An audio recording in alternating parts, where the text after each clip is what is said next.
Hi, and welcome to Ant's Old Cricket Shorts. This is part one of a two-part feature of South Africa choking in World Cups. It's February 1992. South African President F.W. de Klerk has begun the process of dismantling apartheid. Although at the time it was a highly contentious and shaky issue, without any clear evidence that there would be a peaceful transition of power. South African sports teams have been welcomed back into the international community, and the cricket team were about to head to their first ever World Cup. South Africa's first ODI had come just 4 months previously in a 3-match series in India, then the number 3 side in the world, where they went down 2-1. Still not having played their first test match, the South African team touched down in Australia to play in the 1992 Cricket World Cup. They weren't the only firsts. White balls, coloured clothing, day-night matches, and fielding restrictions were all additions to the first World Cup played in the Southern Hemisphere. The stage was set. Co-host New Zealand had defeated world number 1 and defending champions Australia at Eden Park 4 days earlier. Kepler Wessels, who had 24 Australian Test caps under his belt, led his team out onto the SCG field in front of 40,000 Australian fans calling for his blood to be sacrificed on the altar of Australia's World Cup campaign. The South African team included White Lightning Alan Donald, Omar Henry, Jonty Rhodes, current ICC CEO Dave Richardson, and a man who on his day could be the best in the world, or the worst if you've got the cash, Hansie Cronje. The Australians limped along to 170 from their shortened 49 overs. Wessels opened and carried his bat on his way to 81 with solid support from Andrew Hudson and Peter Kirsten to cruise to victory with 13 balls to spare for the loss of just 1 wicket.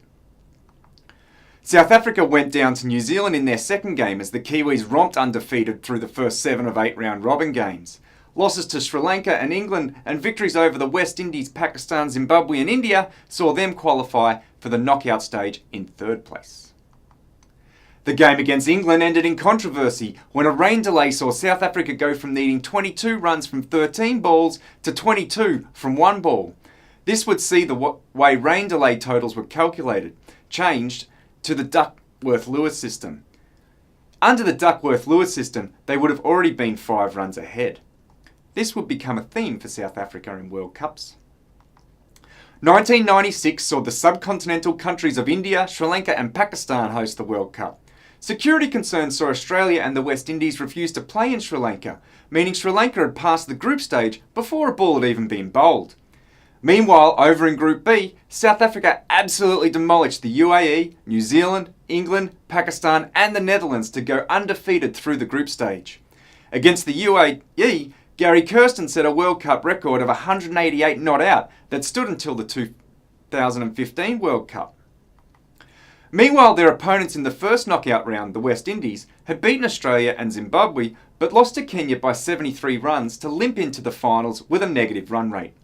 South Africa left out White Lightning and opted for 2 spinners, Patrick Simcox and Paul Adam, whom Brian Lara then demolished on his way to 111 from 94 balls after looking hesitant against the seamers. That was enough to send the Proteas packing on an early flight once again. In 1999 it was off to the British Isles with a cameo match in the Netherlands.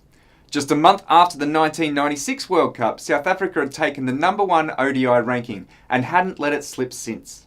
A loss to the greatest ever Zimbabwean side was the only hiccup on the way to the Super 6 round.